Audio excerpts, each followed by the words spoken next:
obelisks, mass executions, 2D sacrifice, resurrections, jealousy, romance.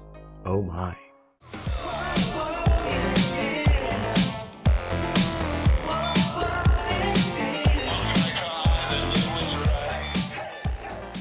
Hello readers and digital people, and welcome back to GP Reads. I am your host, Grant Reads, and today we are diving back into Gorillaz. So a new video came out not too long ago, and it opened quite a few new doors. Let's really dive into this video and see what the lore implications could be. Now it seems strange to me as Murdoc's obelisk has actually fallen, and I'm not sure if 2D accidentally knocked it over, or if that's just to represent Murdoc kind of losing his heart. As we can see, the flower petals are falling off of the flowers.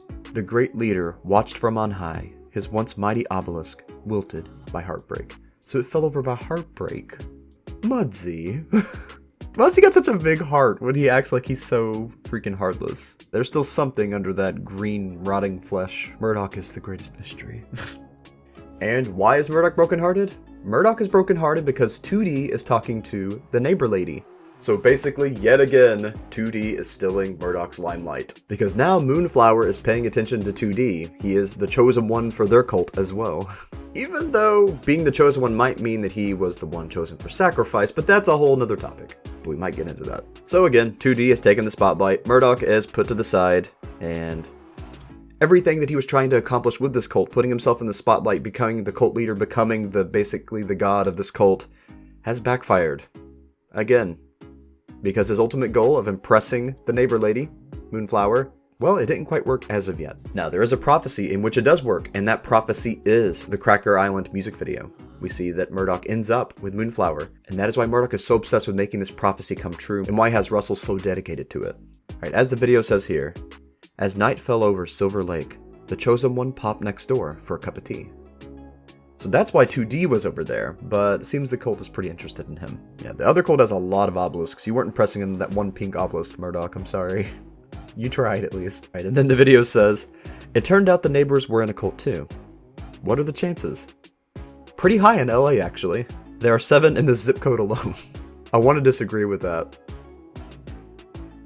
Never mind. And then we see Russell predicting and talking about the rupture. See, now I'm starting to think that maybe it wasn't a ritual that Murdoc did himself, the big chasm, the rupture under the Hollywood sign, but maybe it was the Forever Cult, the cult next door.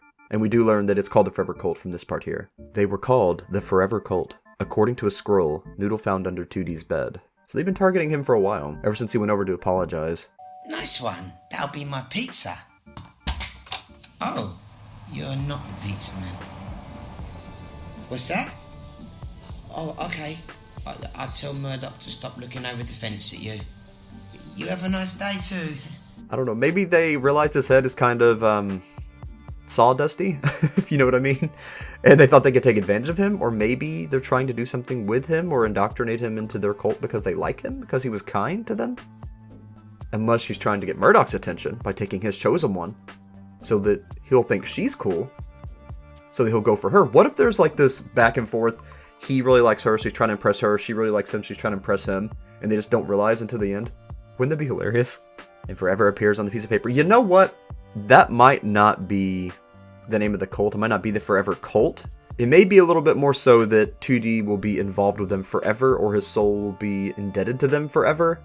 I think 2D might be about to get himself in trouble. Okay, I might have been wrong. They seem to be kind of solidifying that the Forever Cult is the name of the cult next door. How could Moonflower, High Priestess of the Forever Cult, prefer one so lowly over him, talking about 2D? The rupture was coming.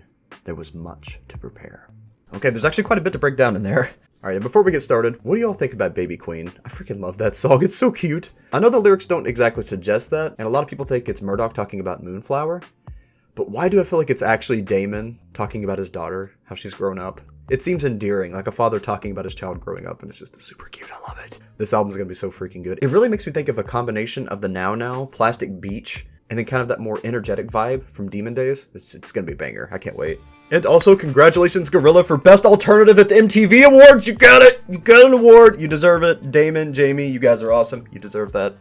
Okay, so we actually learned quite a few things here. We learned that the cult next door is actually called the Forever Cult, and Moonflower is the high priestess of that cult. And the implications from that would suggest that Forever Cult, you know, when they use the words Forever Cult in the Cracker Island music video, it's referring to the Forever Cult playing a major part in whatever happened there, the rupture, as Russell calls it. I actually have a big theory video on that coming up. Stay tuned. I've also got one on the eyes. 2 more theory videos. Stay tuned. Just want to say that real quick. Freaking love the lore of this era. So that means we also understand why Russell has been staring into the TV. He's basically, like I said, using it as a spirit box, and in doing so, he's trying to get answers from the spirits as to how to make the prophecy come true. How to make the rupture actually happen, which seems kind of dangerous and crazy, but it's Murdoc. And so that he can be with Moonflower like his vision told him. He doesn't care what the sacrifices will be. He doesn't care what will be lost. He knows the band will survive, and he knows he'll get with Moonflower, so he's willing to sacrifice anything else. That's why he has Russell trying to channel spirits to find out how to get there. And that's also why he has Noodle looking into prophecies and cults and things like that. That actually brings up another thing. Look at this book. Yeah, masks. Look at that mask. Look familiar? Again, another video coming out on that. We also learn of 2D's involvement, the fact that the cult wanted him, and he's not only the chosen one for Murdoc's whatever he's planning to do to him, but he has been chosen by the Forever Cult as well. Now we know that Murdoc is willing to do quite a few things to 2D to prolong his own life or his own health, as you can see with this Operation game. So I don't think that 2D was the chosen one in a good sense, though he could be, because when Murdoc saw 2D raise up for the first time after getting hit by the car, and his eyes were black, he's like, oh, yeah, this is the chosen one. This is the one that'll bring people into the band. So he knows he needs 2D. So technically, he could be the chosen one in that sense.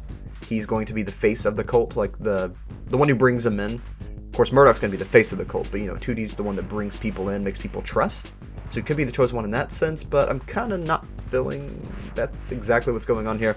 And I know that's definitely not what's going on here with the Forever Cult next door. I think he's just too willing to go along with things. Too innocent. That's why the Forever Cult wants him. They want to sacrifice the pure soul. Alright, let's zoom in. It kind of just looks like 2D's explaining what happened with Murdoc and why he was spying, and the fact that he actually likes her. He might actually be trying to help Murdoc. It's kind of sad, really. Murdoc can never get the fact that 2D actually likes him as a person. He has, for a long time. But Murdoc's kind of hateful toward him, and then that whole rivalry thing started, and it's been a messy relationship. Friendship relationship. Alright, so it's just a real quick theory, but what if whatever the Forever Cult is doing, this rupture, is what causes the Gorillaz to have these negative side effects, what causes 2D and Russell to become basically possessed by Pazuzu. Well, you know, according to the cult mask, it'd be Pazuzu. I was going to say Pazuzu or whatever else, but I really do think it's Pazuzu, and I will explain why in the Eyes video also. I feel like that's what caused pretty much everything bad to happen. I also believe that it may have killed some people, including Moonflower.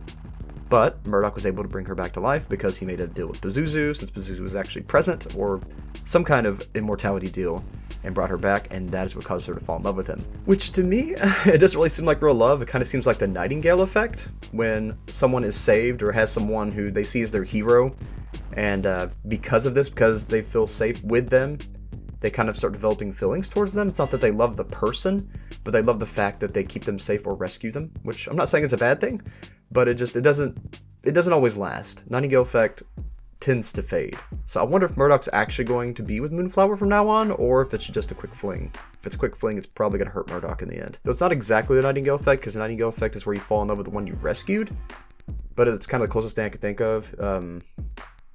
Kind of like a mixture of Stockholm Syndrome, Nightingale effect, but you know what I mean. It's the reverse. Instead of the one rescuing falling in love with the one he rescued, the one who got rescued falls in love with the one that rescued them. Or believes they do. It's not always a true emotional bond. It's more so the chemical response. It's also referred to as transference.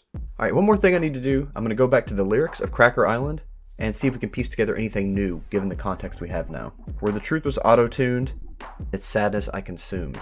So that may be what they're having 2D do. Because it says Forever Cult, which we now know is the cult next door. In the end, I had to pay. Nothing more to say. They made 2D pay for whatever they're doing. What world was this? I purged my soul. I drank to riot. I drank to riot. 2D apparently drank something to cause all of this to happen, and it purged his soul, and it's also saying, what world is this? And then we see he's possessed by what seems to be Pazuzu, or I don't know, he's suffering from something. He's definitely not doing very well right now. They didn't know its many strategies. The strategies of the Forever Cult. The way that they brought them in, the way they indoctrinated them. Basically what they did to 2D to get 2D to comply with whatever they're doing here. They taught themselves to be a cult. They didn't know its many strategies, fantasies. Like Murdoc's love interest fantasy?